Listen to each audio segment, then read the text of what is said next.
Friends, എല്ലാവർക്കും നമസ്കാരം. എല്ലാവർക്കും സുഖമെന്ന് വിശ്വസിക്കുന്നു. ഇന്ന് ഞാൻ വന്നിരിക്കുന്ന ഒരു സ്വീറ്റിൻ്റെ റെസിപ്പി ആയിട്ടാണ്. നമുക്കൊരു 10 മിനിറ്റ് കൊണ്ട് ഒരു 4 ഇൻഗ്രീഡിയൻസ് വെച്ച് വളരെ ഈസി ആയിട്ട് ചെയ്തെടുക്കാൻ പറ്റുന്നൊരു കടലമാവ് വെച്ചിട്ടുള്ള ബർഫിയാണ്. വളരെ ഈസി ആയിട്ട് ചെയ്തെടുക്കാൻ പറ്റുന്ന നല്ല ടേസ്റ്റിയുമാണ്. അപ്പോൾ നിങ്ങൾ ട്രൈ ചെയ്ത് നോക്കുക. നമ്മൾ ഇതിനു മുമ്പ് ഒരു സ്വീറ്റ് ബൂന്തി, അതുപോലെ തന്നെ ലഡു, ഇവിടെയൊക്കെ റെസിപ്പി ഇട്ടിട്ടുണ്ട്. അപ്പോൾ കാണാത്തവരാണെങ്കിൽ അതും കൂടെ കണ്ട് നോക്കുക. കണ്ട് നോക്കിയിട്ട് നിങ്ങളുടെ അഭിപ്രായം കമൻറ്റ് ബോക്സിൽ മറക്കരുത്. നിങ്ങളുടെ ഫ്രണ്ട്സായിട്ടൊക്കെ ഷെയർ ചെയ്യുക. അപ്പോൾ നമുക്ക് ബർഫി ഉണ്ടാക്കാൻ തുടങ്ങാം.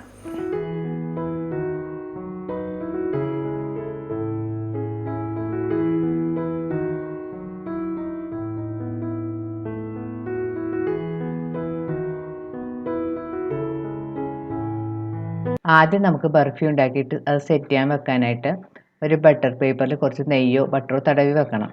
ബട്ടർ പേപ്പർ ഇല്ലെങ്കിലും കുഴപ്പമൊന്നുമില്ല. നമുക്കൊരു സ്റ്റീൽ പ്ലേറ്റോ അതുപോലെ കേക്ക് ടിന്നോ അങ്ങനെ ഏതെങ്കിലും പാത്രം ഉപയോഗിച്ച് നമുക്ക് ബർഫി സെറ്റ് ചെയ്യാൻ വെക്കാം. ഇനി നമുക്ക് ബട്ടർ പേപ്പർ മാറ്റി വെക്കാം. ഇനി ബർഫി ഉണ്ടാക്കാനുള്ള പഞ്ചസാര പാനി ഉണ്ടാക്കണം. അതിനായിട്ട് ഒരു സോസ് പാനിലേക്ക് നമുക്ക് 1/2 കപ്പ് പഞ്ചസാര ഇട്ട് കൊടുക്കാം. ഇതിലേക്ക് ഒരു 1/4 കപ്പ് വെള്ളം ഒഴിച്ചു കൊടുക്കണം. 1/2 കപ്പ് പഞ്ചസാരയിലേക്ക് നമ്മൾ 1/4 കപ്പ് വെള്ളമാണ് ഒഴിച്ചു കൊടുത്തിരിക്കുന്നത്. ഇനി പഞ്ചസാര സ്റ്റവിൽ വെച്ച് നന്നായിട്ട് തിളപ്പിക്കണം. ഇപ്പോൾ പഞ്ചസാര നന്നായിട്ട് തിളച്ച് വന്നിട്ടുണ്ട്. ഈ സ്റ്റവ് ഒരു ലോ ഫ്ലെയിമിൽ ഒരു 4-5 മിനിറ്റും കൂടെ വെക്കണം. പഞ്ചസാര നൂൽപ്പരുവൊന്നും ആകണ്ട. 4-5 മിനിറ്റ് ലോ ഫ്ലെയിമിൽ വെച്ച് തിളപ്പിച്ച് ചെറുതായിട്ടൊന്ന് കുറുകി വരുമ്പോഴത്തേക്കും നമുക്ക് സ്റ്റവ് ഓഫ് ചെയ്യാം. ഇപ്പോൾ പഞ്ചസാര ലോ ഫ്ലെയിമിൽ വെച്ചിട്ട് ഒരു 5 മിനിറ്റ് ആയിട്ടുണ്ട്. പഞ്ചസാര കുറച്ച് തിക്കായി തുടങ്ങിയിട്ടുണ്ട്. ഈ സമയത്ത് നമുക്ക് സ്റ്റവ് ഓഫ് ചെയ്തിട്ട് മാറ്റി വെക്കാം. ഇനി ഒരു പാനിലേക്ക് നമുക്ക് 1/2 കപ്പ് നെയ്യ് ഒഴിച്ചു കൊടുക്കാം.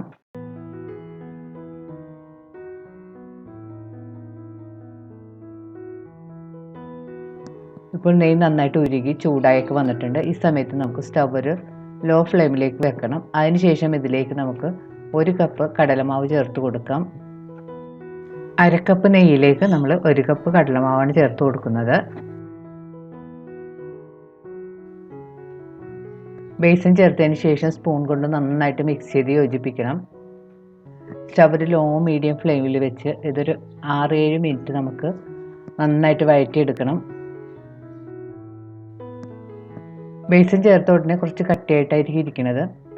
അതിന് ശേഷം ഇത് കുറച്ച് ലൂസായിട്ട് വരും. ഒരു 7 മിനിറ്റ് നമ്മൾ കൈയെടുക്കാതെ നന്നായിട്ട് വഴറ്റി കൊടുക്കണം.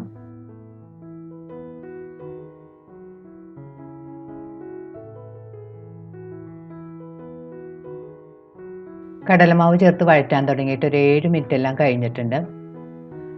ഇപ്പോൾ ചെറുതായിട്ട് കടലമാവിൻ്റെ കളറൊക്കെ മാറി തുടങ്ങിയിട്ടുണ്ട്. ഈ സമയത്ത് നമുക്ക് ഇതിലേക്ക് 1 ടീസ്പൂൺ പൊടിച്ച് വെച്ചിരിക്കുന്ന ഏലക്കാപ്പൊടിയും കൂടി ചേർത്ത് കൊടുക്കാം. അതിന് ശേഷം വീണ്ടും നന്നായിട്ട് മിക്സ് ചെയ്ത് യോജിപ്പിക്കണം. വീണ്ടും ഒരു 2 മിനിറ്റ് നന്നായിട്ട് വഴറ്റി കൊടുക്കാം. കടലമാവിൻ്റെ കളറെല്ലാം മാറി ചെറിയൊരു ബ്രൗൺ കളറായി തുടങ്ങിയിട്ടുണ്ട്. ഈ സമയത്ത് നമുക്ക് ഇതിലേക്ക് ഉരുക്കി വെച്ചിരിക്കുന്ന ഷുഗർ സിറപ്പ് ചെറിയ ചൂടോടെ തന്നെ ഒഴിച്ചു കൊടുക്കണം. അതിന് ശേഷം നന്നായിട്ട് മിക്സ് ചെയ്ത് യോജിപ്പിക്കാം. ഷുഗർ സിറപ്പ് ചേർത്തതിന് ശേഷം ഒരു ലോ മീഡിയം ഫ്ലെയിമിൽ വെച്ച് 2-3 മിനിറ്റും കൂടെ നന്നായിട്ട് മിക്സ് ചെയ്ത് കൊടുക്കണം.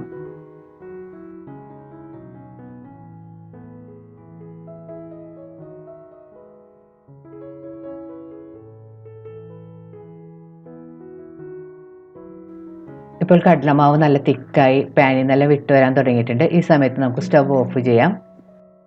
ഞാനിതിലേക്ക് പൊടിച്ചു വെച്ചിരിക്കുന്ന കുറച്ച് ബദാമും കൂടി ചേർത്ത് നന്നായിട്ട് മിക്സ് ചെയ്ത് കൊടുത്തിട്ടുണ്ട്. ഇത് ഓപ്ഷനാണ്, നിങ്ങൾക്ക് ഇഷ്ടമുണ്ടെങ്കിൽ ചേർത്താൽ മതി. റെഡിയായ ബർഫി എണ്ണ തടവി വെച്ചിരിക്കുന്ന ബട്ടർ പേപ്പറിലേക്ക് ഇട്ട് കൊടുക്കാം. അതിനുശേഷം സ്പൂൺ കൊണ്ട് നന്നായിട്ട് ലെവൽ ചെയ്ത് കൊടുക്കാം.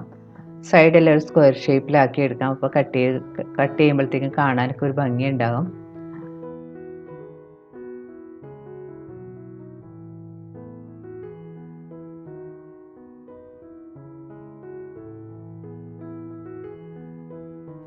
സ്പൂണിൻ്റെ ബാക്ക് സൈഡ് കൊണ്ട് ബർഫിയുടെ മുകളിലൊക്കെ ഒന്ന് ലെവൽ ചെയ്ത് കൊടുക്കാം. ലെവൽ ചെയ്തെടുത്ത ബർഫിയുടെ മുകളിലേക്ക് നമുക്ക് പിസ്തയോ ബദാമോ അതുപോലെ നിങ്ങൾക്ക് ഇഷ്ടമുള്ള ഡ്രൈ ഫ്രൂട്ട്സൊക്കെ വെച്ച് ഗാർണിഷ് ചെയ്യാം.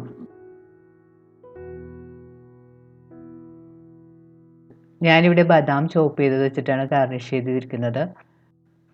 നട്ട്സൊക്കെ ഇട്ടതിന് ശേഷം നമുക്കിങ്ങനെ പതുക്കെ ഒന്ന് പ്രസ് ചെയ്ത് വെച്ച് കൊടുക്കാം. ഇനി നമുക്ക് കുറച്ച് സമയം തണുക്കാനായിട്ട് മാറ്റി വെക്കാം.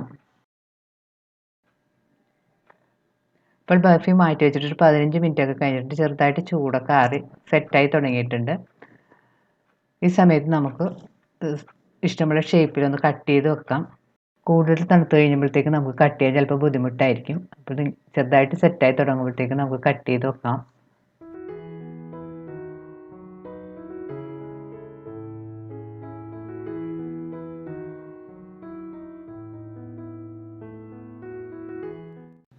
ഇനി നമുക്കൊരു കഷ്ണം ബർഫി എടുത്തൊന്ന് കഴിച്ച് നോക്കാം. നല്ല അടിപൊളി ടേസ്റ്റി ആയിട്ടുള്ള ബർഫിയാണ്. നല്ല സോഫ്റ്റുമാണ്. ഇനി റെഡിയായ ബർഫി നമുക്കൊരു പ്ലേറ്റിലേക്ക് മാറ്റാം. ഇത് നമ്മൾ ഫ്രിഡ്ജിലൊന്നും സൂക്ഷിക്കേണ്ട ആവശ്യമില്ല. ഒരു 2-3 ആഴ്ചയൊക്കെ പുറത്തിത് കേടുകൂടാതെ ഇരിക്കും. വളരെ ഈസി ആയിട്ട് നമുക്കൊരു 10 മിനിറ്റ് കൊണ്ട് നല്ല ടേസ്റ്റി ആയിട്ട് ചെയ്തെടുക്കാൻ പറ്റുന്ന ഒരു റെസിപ്പിയാണ്. അപ്പോൾ നിങ്ങളിത് ട്രൈ ചെയ്ത് നോക്കുക. ട്രൈ ചെയ്ത് നോക്കിയിട്ട് നിങ്ങളുടെ അഭിപ്രായം കമൻറ്റ് ബോക്സിൽ ഇടാൻ മറക്കരുത്. നിങ്ങളുടെ ഫ്രണ്ട്സൊക്കെ ആയിട്ട് ഷെയർ ചെയ്യുക. വീണ്ടും ഇതുപോലുള്ള നല്ല ഈസിയും ടേസ്റ്റിയുമായിട്ടുള്ള റെസിപ്പി ആയിട്ട് നമുക്ക് കാണാം. Thank you.